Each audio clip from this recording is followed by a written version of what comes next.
ఈ రోజు నీ జీవితంలో ఏదైతే బలహీనత నువ్వు అనుకుంటున్నావో దేవుడే దాన్ని బలముగా మార్చడానికి ఇష్టపడుతున్నాడు. ఏదైతే నీ జీవితంలో అల్పమని నువ్వు అనుకుంటున్నావో దేవుడు వాటిని ఉపయోగించి గొప్ప కార్యాలు జరిగించడానికి ఇష్టపడుతున్నాడు.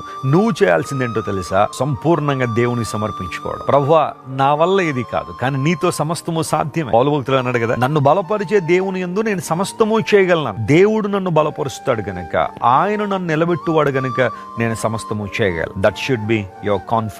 నీలో ఉండాల్సిన కాన్ఫిడెన్స్ అది, నమ్మిక అది. దేవుడు నీ ముందున్న పర్వతాలను పొడి చేయబోతున్నాడు. స్తోత్రం చెప్దాం. హల్లెలూయా. పర్వతాలు అనేక సందర్భాల్లో మన ముందున్న సమస్యలకు సాదృశ్యంగా వాడబడ్డాయి, కష్టాలకు సాదృశ్యంగా వాడబడ్డాయి, సవాళ్లకు సాదృశ్యంగా వాడబడ్డాయి. కొండలు మెట్టలు మన జీవితాల్లో ఎదుర్కొనే సమస్యలకు సాదృశ్యంగా వాడబడితే దేవుడు మాట్లాడుతున్నాడు, అవి నిన్ను పొడి చేయడం కాదు, పరిశుద్ధాత్మ దేవుని యొక్క బలంతో నీవు నీ ముందున్న పర్వతాలను పొడి చేయబోతున్నావు, కొండలను పొట్టువలే చేయబోతున్నావు. నమ్మిన వారు దేవునికి స్తోత్రం చెల్లిద్దాం.